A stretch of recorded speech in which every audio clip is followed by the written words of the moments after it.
Okay, so the last thing we need to do in this unit is we need to study the neutralization reaction.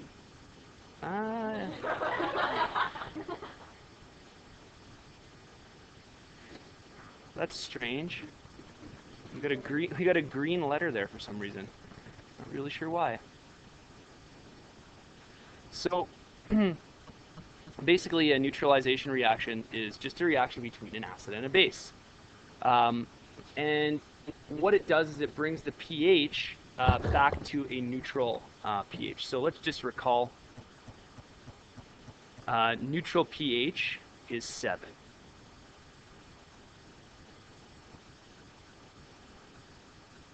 And the reason why is because if you have normal everyday water, okay, a little tiny bit of the water is what we say dissociated into its ions. So we've got H plus ions and OH minus ions, or hydroxide ions. And if you look at the concentration of these, you get 1 times 10 to the negative 7 moles, I guess, per liter. And if you do the log of this, the log of this, you get this value, which is negative 7. And if you do the negative log of it, you get 7.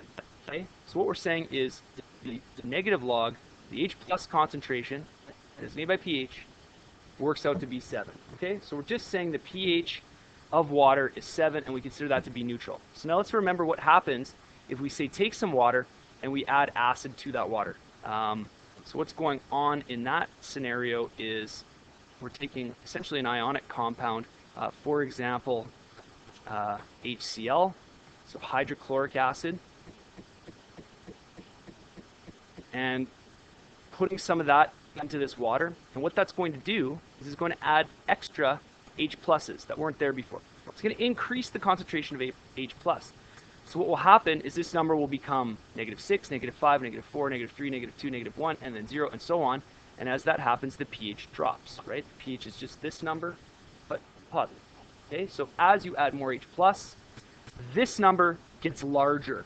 Okay, so if we add H plus to this, we're going to get a pH that's lower than 7. So let's make up a pH for this. Let's say the pH is 1. Okay, that is not a neutral pH. That's an acidic pH. So we've made an acidic solution with water, and we've added, in this case, hydrochloric acid to it. Adding any acid will do the same thing. Increase that H plus concentration. So now, if we want to change the pH, we want to raise it back up to neutrality, what we can do to make that happen is we can add some base in. So let's say we add sodium hydroxide in. Okay. Well, if you look, the back end of sodium hydroxide is OH minus. So now we're increasing the concentration of OH minus, and it turns out that as OH minus gets added, these H's pair up and bond with it, and that creates water, H2O. So essentially, H plus OH minus combines together to make HOH, which we generally just call H2O, or water, right? So what that's going to do is it's going to start to, as we add the base, the sodium hydroxide, as we add it in, it's going to start removing H pluses from solution, and it's going to raise the pH to 2, 3, and all the way up to 7. And then we'll stop adding NaOH at that point, right? How would we know when it would be time maybe to stop adding NaOH if we were, say, in the lab? What did you learn about yesterday that you could put into an acid to tell you that it's an acid? Yeah. So litmus paper, maybe. That might not be the best for what I'm thinking of. What would you add in? Phenolphthalein, I think someone said. That's okay. Remember, what color is phenolphthalein in an acid? It's clear. And as soon as the pH gets a little bit higher than 7, it turns pink. So what you could do is you could pour phenolphthalein into this, assuming you know it's an acid, and you could add NaOH until it turns pink, and then you know you're done. Pretty nifty, hey? So let's roll down here, and let's actually just write out the equation for this reaction and discuss neutralization. Okay, so what is it? Neutralization is mixing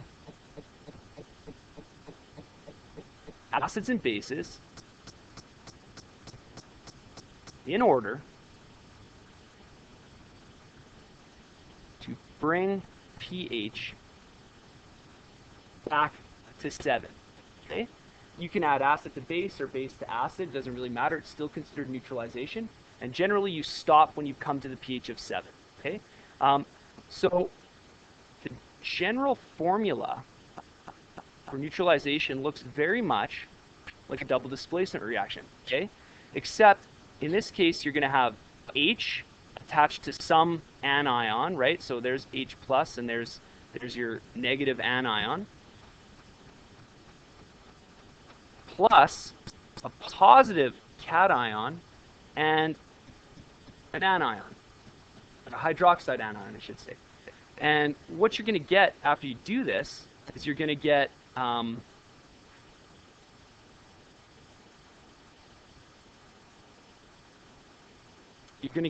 cation and an anion joined together.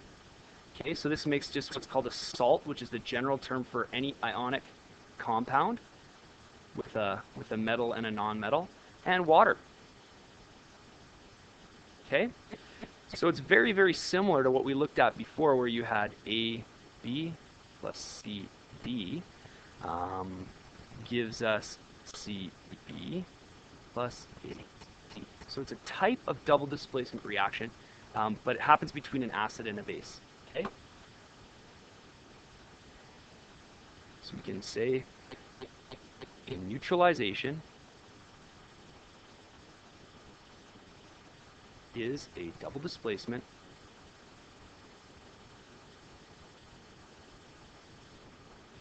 that happens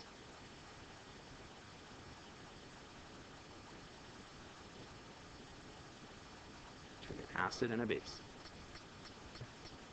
And it always has the same general products. The products will always be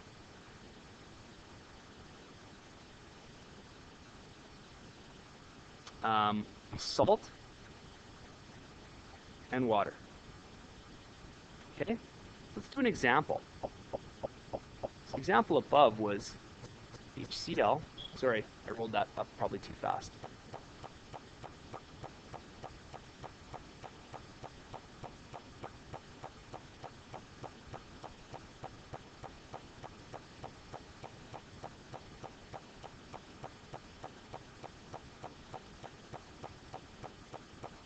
Will be an aqueous solution, and water will be a liquid. Okay? So here's a neutralization. Acid plus base gives me a salt. In this case, it's table salt. So we generally call table salt salt, but any ionic compound is a salt. And water. And this is balanced. So we don't have to do any balancing on this. It's already balanced. So I'm going to give you one to try.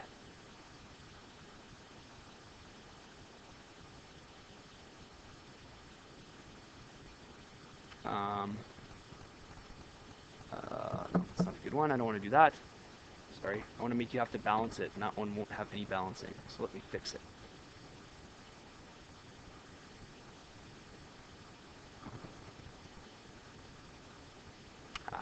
Better.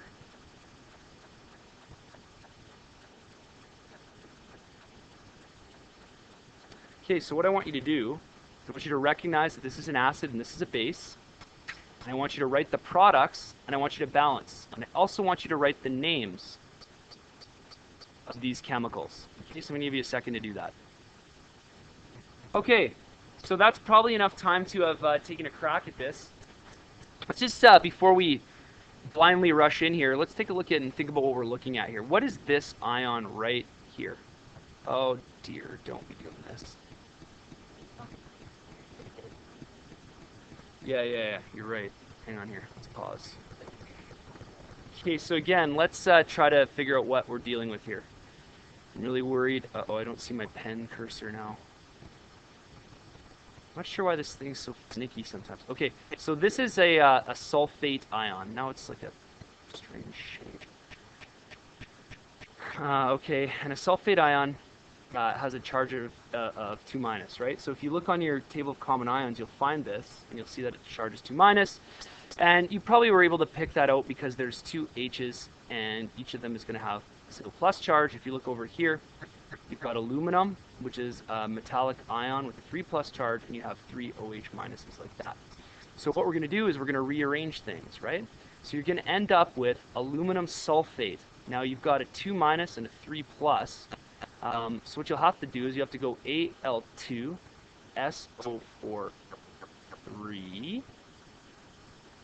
Okay, to make that properly balanced, there's aluminum sulfate. That's the salt, and you're going to get water as well.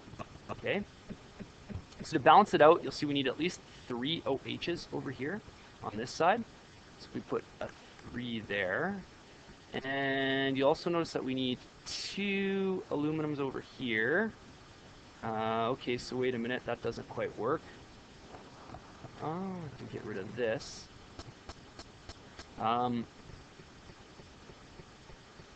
Alright, so we're going to need a total of 6 SO4s over here, right? Yeah. Which 2? Well, okay, let's just look at what happens when we try to make aluminum mix with sulfate. So we have that and that, right? So you need 2 of these and 3 of these to match the charges off, right? So you need a total of 6 positives and a total of 6 negatives. That's the lowest common multiple of 3 and 2. So yeah, that's where that comes from. Okay, so back to this now. Let's just think here. So we need 3 of these. So where are we at now? We've got 6 H's. So we're going to need 6 here. We also need 6 OHs, got it. 2 aluminums, got it. 3 SO4s, got it. So she's balanced. 3, 2, 6. So there it is. There's the balanced reaction between, and we got to do naming still. What's the name of this substance right here? Sulfuric acid. It's sulfuric acid because it's an acid made with a sulfate ion. Ions that end in ate make ic acids. Ions that end in ite make us acids. Does that make sense? Okay, we learned that before. So we've got sulfuric acid, and it's reacting with, what's this stuff called?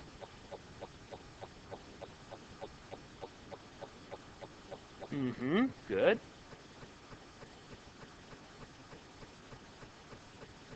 And that is producing, what's this? Well, it's aluminum something. Aluminum what? What's that ion? Aluminum sulfate, good. And water. Okay, so there you go. There is a neutralization reaction with balancing and naming. Do all of that, you understand the principles behind acids and bases and pH and so on, you're in really good shape for tomorrow. Okay, so you have to know how to name your acids. Bases don't have any special naming, they're just named like regular ionic compounds. You have to know they produce a salt and water, and that they're a version of a double displacement reaction. Often, if you're asked to do a reaction type, people will see this and put double displacement, but they won't get full marks because they haven't recognized that it's an acid with a base. You have to have a keen eye and see, okay, that's an acid because it starts with hydrogen, and it's an ionic compound. This is a base because it contains hydroxide. By the way, there's other bases out there that aren't just clearly have hydroxide in them, but we'll save those for another chemistry course. Okay, are we good? Any questions? Awesome.